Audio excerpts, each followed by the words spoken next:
जैसे प्रहलाद के मन में समझ में आ गई, ठीक मेरा पिताजी तो नींद में बोला है, नो कह मैं भगवान हूँ मेरी पूजा करो, ये तो नींद में शनिपात के मरीज की तरह बांधा है। उसको पक्का ज्ञान हो गया था कि भगवान की पूजा से ही लाभ होगा। तो उसने सैकड़ों यातनाएं दी अपने पुत्र को, लेकिन प्रहलाद टस से मस नहीं हुआ। और पुण्यात्माओं, यही सची थी अब हुई ये क्रोथा कांड हुआ। इसका कारण यही था कि नकली संतों ऋषि आचार्यों की दुकानें बंद होने के कागार पर आ गई। उनको ये डर था कि कहीं जनता को पता ना लग जाए सच्चाई का और तुम्हें थूकें धक्कारें। अगर तुम इसे आचार्य थे, तुमने कह का भी नहीं पता कहाँ के गुरु थे।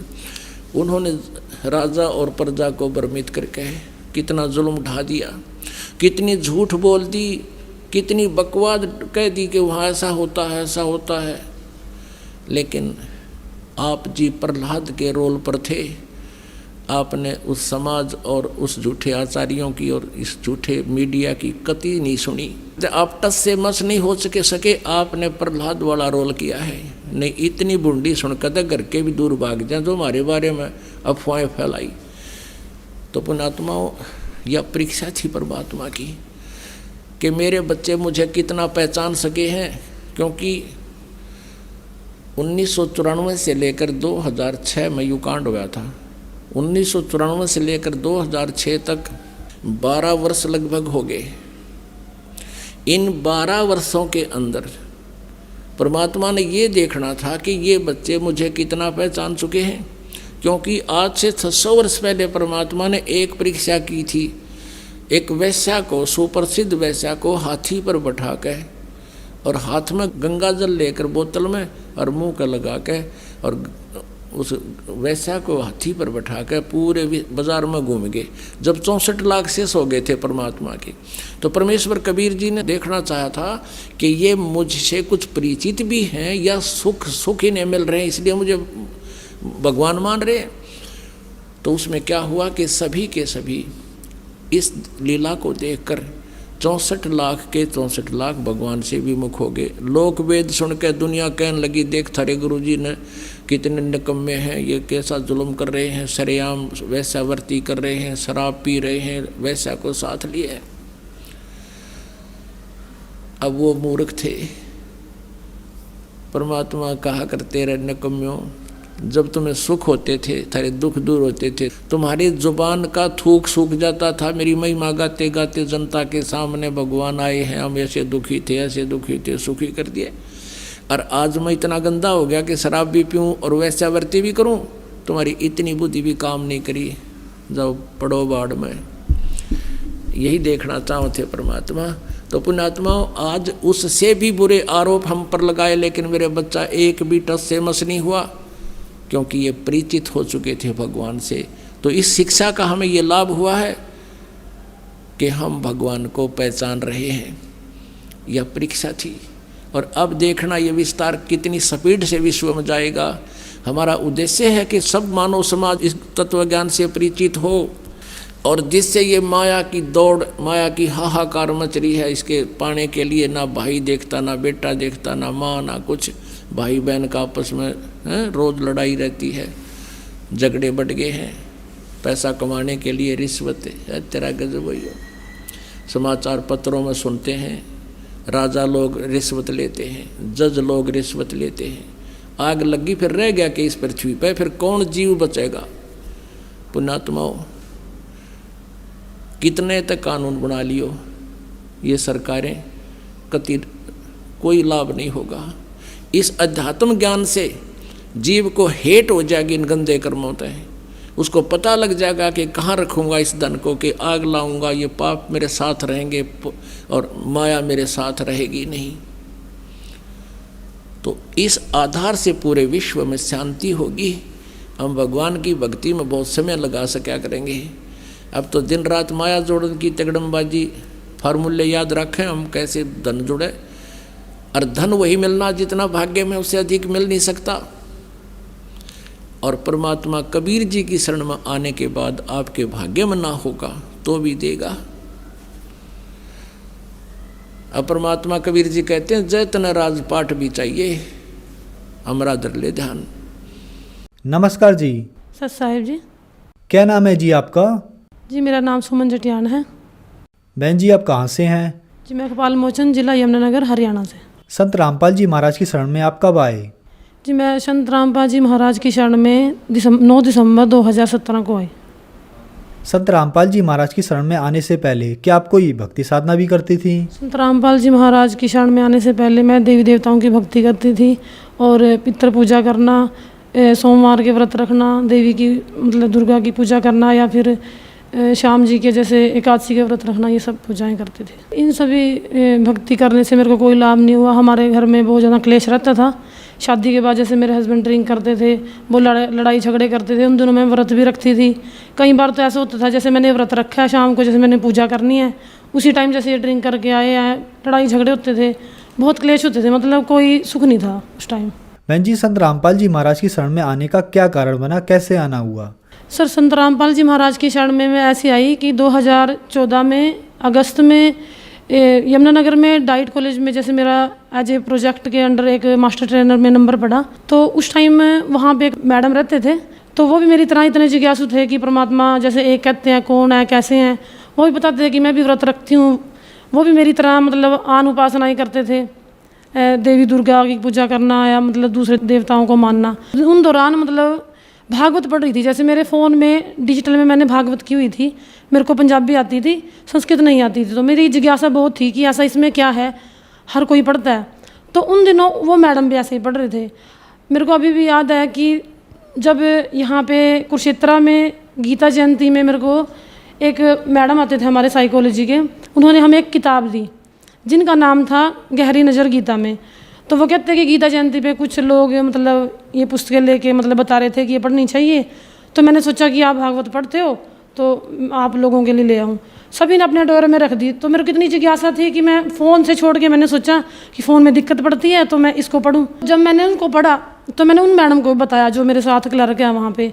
तो वो कहते हैं मैडम नहीं ऐसे सुना मैंने इनके बारे में। मैंने कहा आप ज्ञान पढ़ो ना, पहले ये देखो कि इसमें कितने अच्छे तरीके से एक्सप्लेन किया है कि मैं जो डिजिटल में पढ़ती हूँ मेरे को समझ नहीं आती थी, अभी ये अच्छे से समझ आ रही है। तो ऐसे ही वो मेरे साथ समझने लगे। ऐसे ही पढ़ते पढ़ते हमारे अंदर जिज्ञासा हुई कि ये तो बहुत अच्छे संत हैं, समाज में इतना सुधार कर रहे हैं और मतलब पूर्ण तरीके से की भक्ति इन्होंने बताई है। तो मैंने उनको मैडम को कहा कि आप पता करो कि नाम दीक्षा कैसे ले सकते हैं इनसे। 1 साल ऐसे ही सर बीत चुका था। तो दूसरी जो गीता जयंती आई उस पर वो मैडम और उनके हस्बैंड वहाँ गीता जयंती पे उन भक्तों से ही उन्होंने पूछा कि नाम दीक्षा कैसे ले सकते हैं। तो हमने नाम दीक्षा के बारे में पता किया तो हमने 9 दिसंबर 2017 को नाम दीक्षा प्राप्त की संत रामपाल जी महाराज से। बहन जी हमने सुना है कि श्रद्धालुओं को संत रामपाल जी महाराज से नाम दीक्षा लेने के बाद बहुत सारे लाभ प्राप्त होते हैं, तो क्या आपको भी लाभ प्राप्त हुए? सर संत रामपाल जी महाराज से नाम दीक्षा लेने के बाद सबसे जो मुख्य लाभ, जो जैसे लोग भटकते रहते हैं कि परमात्मा कौन है, हमें एक मोक्ष का मार्ग मिला है जिसमें जन्म मरण से हम बच सकते हैं कि बार बार हमें 84 में नहीं पढ़ना पड़ेगा। हमें आज पता चला कि हम जो ये दुख भोग रहे हैं हमारे पीछे के जो प्रारब्ध हैं उनकी वजह से ये है।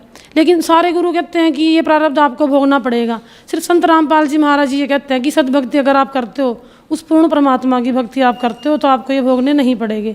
तो सबसे मुख्य लाभ तो ये है कि मुझे मोक्ष का ये मार्ग मिला। दूसरा लाभ सर जी ये हुआ कि जैसे ही मैंने नाम दीक्षा दिसंबर 17 में ली थी, 2-3 महीने के बाद मैंने कुछ भक्तों से बात की। मेरे को पता चला कि भक्तों के कैंसर तक के रोग ठीक हो जाते हैं। तो मेरे को एक भगवती ने कहा कि आप भी एक बार अपनी अरदास लगा के देखो। भगत जी सर जी मेरे यूट्रस में रसोली थी, तो मैंने परमात्मा सदगुरु रामपाल जी महाराज से अरदास लगाई कि परमात्मा आप तो सब कुछ कर सकते हो, जो लोग कैंसर की बीमारी से जूझ रहे हैं उनकी बीमारियां आपने ठीक कर दिया, तो मेरी तो ये जो रसोली है कि आप ठीक कर दो, ताकि मैं दूसरे भक्तों को कह सकूं। मैं लोगों को इतने दृढ़ विश्वास से 3-4 महीने के बाद ही कहना शुरू कर दिया था कि इतने लाभ देते हैं। मैं भक्तों की सुनती थी, लेकिन कि मेरे साथ होगी तो मैं दूसरों को कह सकती हूँ कि मेरे साथ ये चीज़ हुई है। तो आप यकीन नहीं करो कि 1 महीने के अंदर मेरे को अपने आप ही महसूस होने लगा कि आपको कोई बीमारी नहीं है। जो सिम्टम्स मेरे को होते थे, जैसे बार महीने में दिक्कत होना, तो वो सारे बंद हो गए। और जैसे ही मैंने अल्ट्रासाउंड दोबारा से एक यमुनानगर में गाबा हॉस्पिटल है, उनसे ही मैंने 1 साल पहले अल्ट्रासाउंड कराया था, तो उन्होंने रसोली बताई थी मेरे को। 1 महीने बाद जैसे ही मैंने टेस्ट कराया, उन्हीं से ही मैंने टेस्ट कराने के बाद पता चला कि आपके यूट्रस में रसोली नहीं है। तो दूसरा फ़ायदा मेरे को ये हुआ कि मेरे यूट्रस में जो रसोली थी वो ठीक होगी, परमात्मा संत रामपाल जी महाराज की दया से। और इसके बाद जो मेन जिस वजह से घर में क्लेश रहता था, परेशानी होती थी, हम कहीं भी बैठ नहीं सकते थे, उठ नहीं सकते थे। सर जी जैसे मेरे हस्बैंड ड्रिंक करते थे तो वो लड़ाई झगड़ा करते, हमें ये लगता था कि किसी संगति में पड़े हुए हैं इस वजह से ये करते हैं। लेकिन जैसे ही जैसे पंडितों से ये ज्योतिष से दिखाते थे कि वो कहते थे कि इनके बीच में इतनी वो हो जाएगी कि उनकी जो शादी है वो टूट सकती है, उनका तलाक भी हो सकता है। उन्होंने यहाँ तक कह दिया था कि इनके आपस में बनेगी नहीं। और जब मेरे हस्बैंड ड्रिंक करते तो ये कहते थे कि इसको ले जाओ, इनके घर छोड़ाओ, मैं इसको नहीं रखूँगा। तो तलाक तक की नौबत हमारे घर में आई थी, जो संत रामपाल जी महाराज की वजह से आज मैं उसी घर में हूँ, बिल्कुल शांति से हूँ। और सर जी मेरे और मेरे हस्बैंड की नाम दीक्षा लेने के बाद हमने एक दिन, मेरी जो सास है वो राधा स्वामी डेरा ब्यास, उन्होंने नाम दीक्षा ली हुई थी। वो हर संडे को सत्संग में जाते थे, पूजा करते थे। कई साल उन्होंने ये नाम भी रखा, लेकिन उनको कोई भी फायदा नहीं था। उनका बीपी बढ़ता था, उनके घुटनों में दर्द रहता था, परेशान रहते थे। ऐसे ही परेशानी को देख कर हम भी परेशान रहते थे कि ये सारा दिन परेशान है, बीमार रहते हैं, दवाइयों का इतना खर्चा होता था। तो मेरे हस्बैंड ने एक बार उनको ये कहा कि आप हमारे साथ हमारे सत्संग में चला करो, एक बार आप सत्संग सुनो, ज्ञान समझो कि आप जहाँ जाते हो वहाँ से आपको आराम नहीं लगेगा। तो सर जी हमारे जो सास हैं वो एक बार हमारे साथ सत्संग में गए, उन्होंने ज्ञान सुना, फिर हम उनको दोबारा अपने साथ सत्संग में ले गए। ऐसे ही उन्होंने 2-3 बार सत्संग सुनने के बाद उन्होंने कहा कि मेरे को नाम दीक्षा दिलवा दो, ये ज्ञान बहुत सही है कि मैं अब तक जो साधना कर रही थी या जो फिर नाम जपती थी वो सही नहीं था। संत रामपाल जी महाराज से उन्होंने जब नाम दीक्षा ली, उनको बहुत फ़ायदे हुए। उनका बीपी अब नॉर्मल आता है, कंट्रोल में रहता है, संत रामपाल जी महाराज की दया से बिल्कुल ठीक है। बहन जी आप एक एजुकेटेड पर्सन हैं और आप एक टीचर भी हैं, तो जो दर्शक आज आपको देख रहे हैं आप उन्हें क्या संदेश देना चाहेंगी? सर मैं उनको ये संदेश देना चाहूँगी कि पहले लोग अनपढ़ थे, पढ़े लिखे नहीं थे। पंडित लोग जो पढ़ के अपने ग्रंथ में से बता देते थे या फिर मुल्ला काजी जो बता देते थे, लोग उस पर विश्वास कर लेते थे। लेकिन आज सारा समाज पढ़ा लिखा है, युवा वर्ग आज शिक्षित है, वो खुद अपने ग्रंथों को देखे, जांचे, परखे, उसमें ये बताएं कि जो संत रामपाल जी महाराज अपने सत्संग के द्वारा जो ज्ञान लोगों को प्रदान कर रहे हैं वो अपने उस ग्रंथ में उसका मिलान करें और उस ज्ञान को समझें।